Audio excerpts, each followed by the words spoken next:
பார்த்திபன் கனவு பாகம் 3 அத்தியாயம் 15 திரும்பிய குதிரை. இந்த ஒரு சூழ்நிலையில் பொன்னனும் விக்ரமனும் ஒரு புறம் இருக்கிறாங்க. இப்போ அடுத்து இன்னொரு இடத்துல நிகழக்கூடிய மற்றொரு நிகழ்ச்சியை நம்ம பார்க்கலாம். அது என்னன்னு பார்த்தீங்கன்னா குந்தவி தேவியை பற்றி தான்.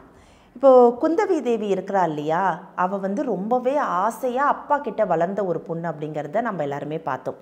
அவன் மனசில் இருக்கிறது எல்லாத்தையுமே அப்பா கிட்ட தான் கொட்டி தீப்பா. ஒரு ஓவியம் வரைஞ்சாலும் சரி, ஒரு கவிதை எழுதினாலும் சரி, நாட்டு நடப்பை பற்றி பேசினாலும் சரி, அரண்மனையில் நடக்கிறத பற்றி பேசினாலும் சரி, பாட்டியை பற்றி குறை சொல்லணுன்னாலும் சரி, அப்பாவை பற்றி புகழ்ந்து தள்ளணுன்னாலும் சரி, எல்லாத்துக்குமே அவளுக்கு அப்பா தான். அப்பாவை தவிர அவளுக்கு வேறு எந்த உலகமுமே தெரியாது. அந்த மாதிரி தான் நரசிம்மவர்ம பல்லவர் குந்தவி தேவியை அப்படி ஒரு குழந்தையாகவே வளர்த்துருந்தார். இந்த சமயத்தில் தான் இவளுக்கு காதல் வயப்பட்டா இல்லையா.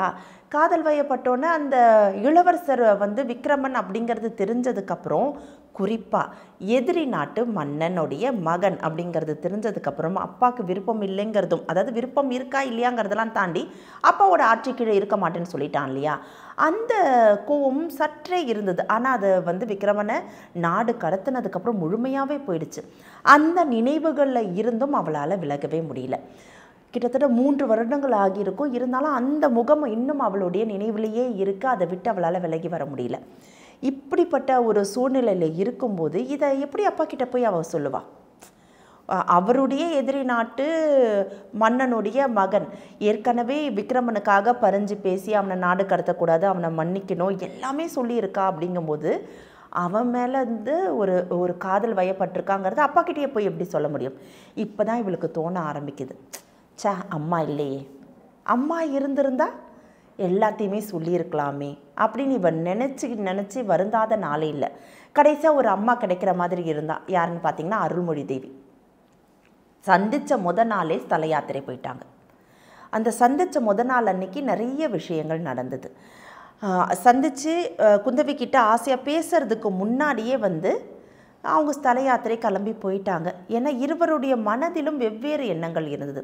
இதுக்கப்புறம் ஒரு முறை அருள்மொழி தேவி உறையூருக்கு வந்தப்போ வசந்த மாளிகையில் தங்கியிருந்தாங்க. அதாவது இந்த ஸ்தல யாத்திரையெல்லாம் போயிட்டு வரும்போது அந்த சமயம் கொஞ்சம் அம்மாவுடைய அந்த அன்பும் அரவணைக்கும் கிடைக்கும் அப்படின்னு சொல்லிட்டு குந்தவி தேவி போய் வசந்த மாளிகையில் தங்கி இருக்கிறா. அருள்மொழி தேவியோட பேசணும்னு நினைக்கிறா. இருந்தாலும் 2 பேருக்குள்ளேயும் மன ஓட்டங்கள் அப்படிங்கிறது வெவ்வேறு திசையில் இருந்தது. என்ன அப்படின்னா, இவ்வளோ அருள்மொழி தேவி அவர்களை பொறுத்த வரைக்கும் குந்தவி யார் அப்படின்னு பார்த்தீங்கன்னா, பல்லவ நாட்டு மகாராஜாவுடைய செல்வ புதல்வி. போதாத்துக்கு விக்ரமனை நாடு கடத்தினாங்க இல்லையா, அந்த சக்கரவர்த்தியுடைய மகள். அந்த எண்ண ஓட்டம் தான் இவளுக்கு அதிகமாகவே இருக்குது. அதனால் மன ஒற்றுமையோட ஒத்த கருத்துக்களை பகிர்ந்துக்க முடியாத ஒரு சூழ்நிலையில் அருள்மொழி தேவி இருக்கா. இந்த பக்கம் குந்தவைக்கு என்னென்னா, அவங்க அப்பாவை அவளால் எந்த காலகட்டத்திலையும் விட்டு கொடுக்கவே முடியாது. அப்படி அப்பா எந்த தப்புமே செய்யலை. அப்பா என்ன சொன்னார்? எனக்கு கப்பம் கட்டிட்டு நீயே உன் நாட்டுக்கு ராஜாவாக இருந்துக்கணும் தானே சொன்னார். எதுக்கு அவன் கலகம் விளைவிச்சான்?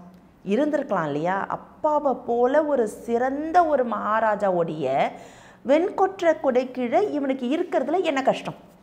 விக்ரமனுக்கு நல்லா இருந்திருக்கலாம், நாமளும் நல்லா இருந்திருக்கலாம் அப்படிங்கிற ஒரு எண்ணமும் குந்தவைக்கு இருந்துக்கிட்டே இருந்தது.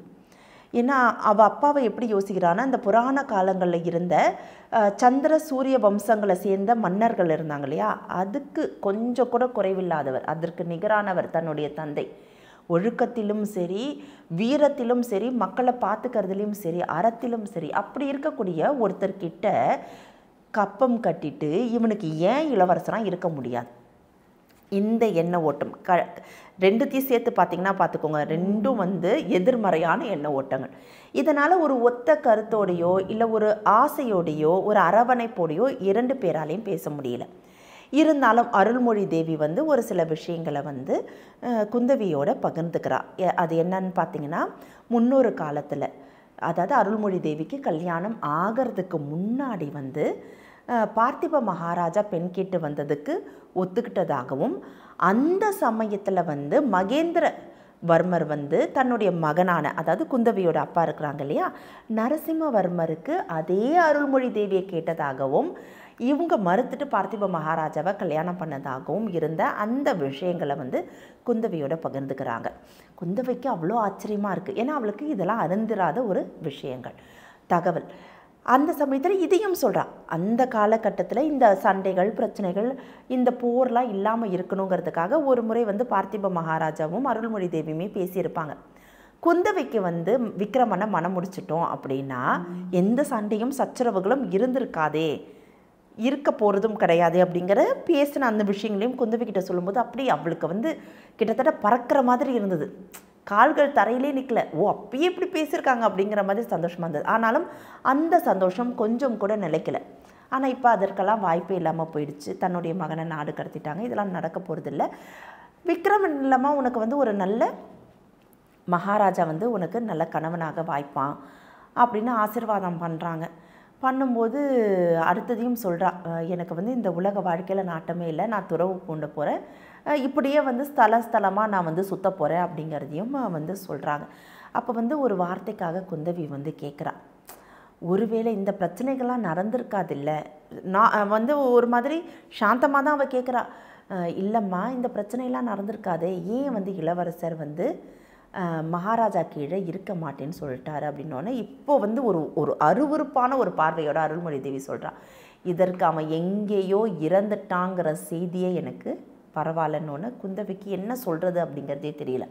இவங்களுக்குள்ளே நடந்த மிகப்பெரிய சம்பாஷணை அப்படின்னு சொன்னால் இது இவ்வளோதான்.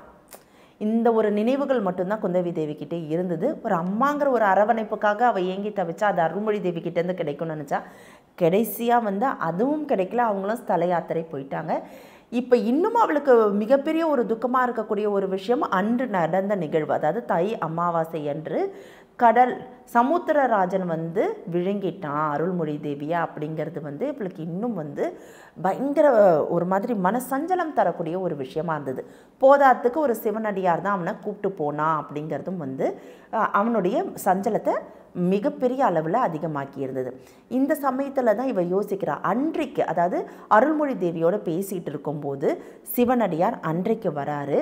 வந்து அருள்மொழி தேவி கிட்ட சில விஷயங்கள் பேசும்போது தனியாக நின்று பேசுகிறாங்க. இதை குந்தவி தேவி கவனிச்சுட்டு சிவனடியார் போனதுக்கப்புறம் அருள்மொழி தேவி கிட்ட கேட்குறாங்க, அந்த சிவனடியார் யார் அப்படின்னு கேட்கும்போது இவங்களுக்கும் பெருசாக தகவல்கள் எதுவும் தெரியல.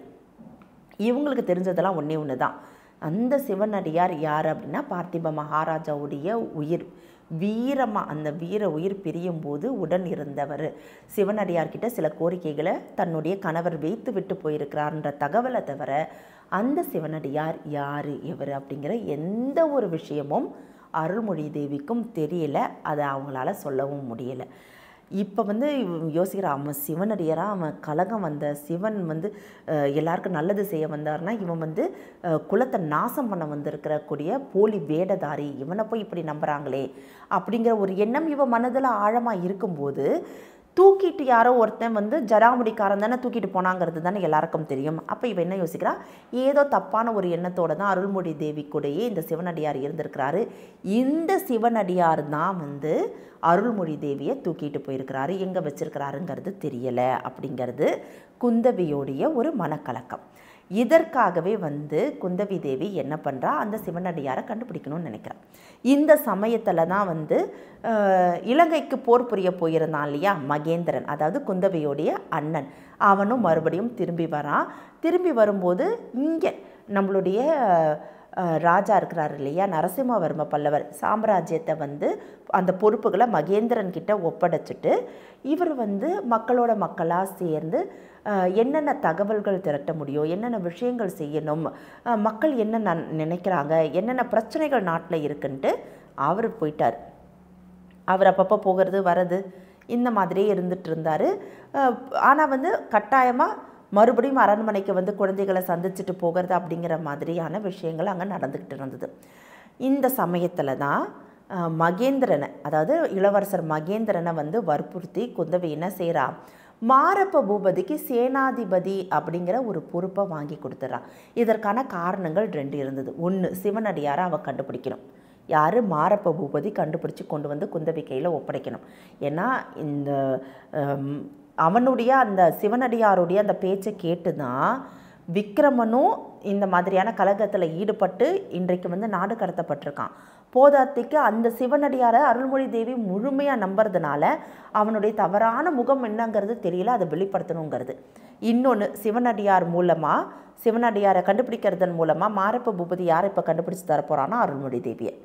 அதற்காக அவனுக்கு சேனாதிபதி பட்டத்தை கொடுன்னு, ஏன்னா இப்போ வந்து ஆட்சி பொறுப்பு மகேந்திரன் கையில் தானே இருக்குது, அதனால் அந்த சேனாதிபதி பட்டத்தை கொடு அப்படின்னு சொல்லிட்டு குந்தவி தான் இப்போ என்ன பண்ணுறா, மாரப்ப பூபதிக்கு மகேந்திரன் மூலமாக சேனாதிபதி பதவியை வாங்கி கொடுத்துட்றான். இது ஒரு புறம் இருக்குது. இதுக்கப்புறம் அடுத்த நகர்வு என்ன அப்படின்னு பார்த்தீங்கன்னா, குந்தவிக்கு வந்து உறையூர் போகணும், வசந்த மாளிகையில் தங்கணும், அங்கே சிறிது காலம் அங்கே தங்கி இருந்து என்ன தகவல்கள் கிடைக்குது, சிவனடியாரை எப்படியாவது பிடிச்சிட்டு வந்துட்டால் தகவல் கிடைக்கும் இல்லையா, அது வந்து அந்த தகவல்களை வைத்துக்கொண்டு அருள்மொழி தேவி எப்படியாவது காப்பாற்றிடலாம் அப்படின்னு சொல்லிட்டு இதற்கு துணையாக மகேந்திரனும் வந்து ஒத்துழைக்கிறான். மகேந்திரன் அதனால் என்ன பண்ணுறான், தங்கையுடைய மன ஓட்டம் அவனுக்கு தெரியுது. தங்கையோட நினைவு பூரா எங்கே இருக்குது, செண்பகத்தீவில் நாடு கடத்தப்பட்ட சோழ நாட்டு இளவரசன் விக்ரமன் கிட்டேயே இருக்குது. அதனால் அப்பா கிட்ட அடிக்கடி போய் கேட்குறான், நான் வந்து கடல் கடந்து போயிட்டு நாட்டெல்லாம் வந்து பிடிச்சிட்டு வரப்போகிறேன், நான் அங்கே போயிட்டு போர் புரிய போகிறேன்னு கேட்குறான். ஆனால் வந்து அப்பா ஒத்துக்கவே இல்லை, நீ முதல்ல இங்கே பாரு, இங்கே நாட்டில் இருக்கிற பிரச்சனைகளாக நான் பார்த்துட்டு வரேன்னு சொல்லிட்டு பொறுப்பை கொடுத்துட்டு போயிடுறாங்க. இந்த சமயத்தில் தான் என்ன பண்ணுறாங்க, உறையூருக்கு போய் வசந்த மாளிகையில் தங்க போகிறோம், உறையூரை அண்ணன் பார்த்ததே இல்லைன்னு குந்தவி வந்து அப்பா கிட்ட ஒரு விஷயத்தை சொல்லி அழைச்சிக்கிட்டும் போகிறாங்க. உறையூரே வந்து தடபுடலாக வந்து தயாராகுது. யாரை, இளவரசனையும் இளவரசியும் வரவேற்கிறதுக்காக தடபுடலாக வந்து தயாராகுது உறையூர். மக்கள் எல்லாம் ரொம்பவே சந்தோஷமாக இருக்காங்க. இப்போ புறப்பட்டுட்டாங்க. எங்கே, எந்த பொழுதில் அப்படின்னு பார்த்தீங்கன்னா, இந்த மழை அடித்து ஓஞ்சுது இல்லையா, அந்த சமயம் அடிச்செல்லாம் ஓஞ்சாச்சு. ஓஞ்சதுக்கு அப்புறமா குந்தவியும் பரிவாரங்களோட, குந்தவி பல்லக்கில் இருக்கிறா, பரிவாரங்களோட நம்மளுடைய மகேந்திரனும் வந்து கிளம்பியாச்சு. எங்கே, உறையூர் போகிறதுக்கு கிளம்பிட்டாங்க. வர வழியில் வந்து இருவருமா பேசிக்கிட்டே வராங்க, நிறைய விஷயங்கள் பேசிக்கிட்டு வராங்க. கொஞ்சம் அங்கே காதில் வந்து அந்த விஷயங்கள் வந்து குந்தவி தேவிக்கு போகுது. மீதி விஷயங்கள் எல்லாம் அவளுக்கு எங்கே இருக்குன்னா, இந்த ரத்ன வியாபாரியே இருக்குது. ரத்ன வியாபாரியே கண்ணில் நிற்கிறான். இப்படி ஒரு முக ஒற்றுமை இருக்கக்கூடுமா? அவன் ரத்ன வியாபாரியா? இவளுக்கு தெரிஞ்சு இல்லை. அவன் மனசு என்ன சொல்லுதுன்னா, நிச்சயமாக அவன் ரத்ன வியாபாரி இல்லை, அவன் விக்ரமன் தான் அப்படிங்கிறத மனசு சொல்லுது. விக்ரமனாக இருந்தால் எப்படி செண்பகத்தீவுலேருந்து தப்பிச்சவன் தான் அப்படின்னு அவளுடைய அறிவு கேள்வி கேட்குது. அதுக்கு பதில் மனசுக்கிட்ட இல்லை. இந்த குழப்பத்திலேயே இருக்கிறான். இந்த ரத்ன வியாபாரியா, அது வந்து இளவரசன் தானா, ஒருவேளை அவன் இளவரசனாக இருந்தால் இங்கே யார் கண்ணிலையும் பற்றக்கூடாதே அப்படிங்கிற மாதிரியான எண்ண ஓட்டங்கள் வேற இவன் மனசுக்குள்ளே இருக்குது. நடுவில் மகேந்திரன் என்ன பேசுகிறானோ அதுவும் அங்கங்கே காதில் விழுது, விழாமலாம் இல்லை. ஆனால் இவளுடைய முழு எண்ணமும் அந்த ரத்ன வியாபாரிக்கிட்டேயே இருக்குது. இப்படி ஒரு முக அமைப்பு இருக்கக்கூடுமா? அந்த முகத்துடைய அந்த கலையை பார்த்தா அவன் ரத்ன வியாபாரியாக தெரியலையே. ஆனால் ஒருவேளை விக்ரமனாக இருந்தால் எங்கேனாச்சும் மாட்டிப்பானோ, அப்பா கிட்ட மாட்டிக்கிட்டா என்ன பண்ணுறது? போதாதுக்கு நேற்று ஒற்றன் வடிவில் அப்பா தானே இருந்தார்.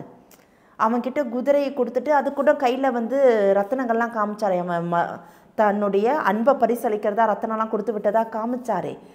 ஒருவேளை அப்பாவுக்கு தெரிஞ்சிருக்குமோ அது விக்ரமன்னு? தெரிஞ்சிருந்தால் அது வந்து மிகப்பெரிய விபரீதம் ஆகிடுமே. என்ன பண்ணுறதுன்னு தெரியல. போதா குறைக்கு ஏன் வந்து ரத்தனத்தை கொடுத்து குதிரையும் கொடுத்து விட்டுருக்கிறாரு அப்பா, ரத்தனத்தை அதுக்கு வந்து அவன் பரிசளிச்சான்னு சொல்லி வாங்கிட்டு வந்திருக்கிறாரு. அப்போ ஏன் அவன் இன்னும் வரலை? நேற்று ஏன் என்னை வந்து பார்க்கல? அது போகட்டும், அவன் இந்நேரத்துக்கு உறையூர் போயிருக்கணும்ல. உறையூர் போயிருந்தா ரகசிய தகவல் நம்மளுக்கு கிடச்சிருக்கணுமே, ஏன் அவன் இன்னும் உறையூரும் போகலை அப்படிங்கிற மன சஞ்சலத்திலேயே வந்து குந்தவி இருந்துக்கிட்டே இருக்கிறான். ஆனால் முழு கவனமும் அவருக்கு எங்கே இருக்குது, முழு நினைப்போம் அந்த ரத்ன வியாபாரிக்கிட்டே இருக்குது. அது ரத்ன வியாபாரி இல்லை, கட்டாயமாக வந்து இளவரசன் விக்ரமன் தான் அவனுடைய முழு மனதும் ஒப்புக்கொண்டிருக்கு. ஆனாலும் அதை அவளுடைய அறிவு ஒப்புக்கலை. இந்த சமயத்தில் தான் மகேந்திரன் வந்து ஒரு சில கதைகளை பேசிக்கிட்டே வரான் குந்தவிக்கிட்டே. எதிர்க்க வந்து நல்ல என்ன சொல்கிறது, உயர் ஜாதி குதிரை அப்படின்னு சொல்லுவாங்க இல்லையா, ராஜாக்கள் பயன்படுத்தக்கூடிய ஒரு குதிரை தறிக்கட்டு ஓடி வருது. இதை பார்த்தோன்னே இன்னும் கொஞ்சம் குழம்பி போயிடுறா குந்தவி. அவளுக்கு கிட்டத்தட்ட மூர்ச்சையாகின போல இருந்தது. ஏன்னா அந்த குதிரை அப்பாவுடையது. எந்த குதிரையை ரத்தின வியாபாரிக்கு அவர் கொடுத்துட்டு வந்தாரோ உறையூர் போகிறதுக்கு, அந்த குதிரை விக்ரமன் இல்லாமல் எங்கே வருது, தறிக்கட்டு அதுவும் ஓடி வருதே ஏன் அப்படிங்கிற அந்த விவரம் எதுவும் தெரியாமல் மிகப்பெரிய அளவில் கிட்டத்தட்ட மூர்ச்சையாகி மயங்கி விழுந்துற நிலைமைக்கு குந்தவி போகிறா. குதிரை நெருங்கி வந்ததா, குதிரைக்கிட்ட ஏதாவது தகவல்கள் இருந்ததா, குந்தவி அடுத்து என்ன செய்தா பார்த்து தெரிஞ்சுக்கலாம் அடுத்த அத்தியாயத்தில். இந்த தகவல் உங்களுக்கு பிடிச்சிருந்தா லைக் பண்ணுங்க, உங்க ஃப்ரெண்ட்ஸுக்கு ஷேர் பண்ணுங்க, மறக்காம எங்க சேனலுக்கு சப்ஸ்கிரைப் பண்ணுங்க.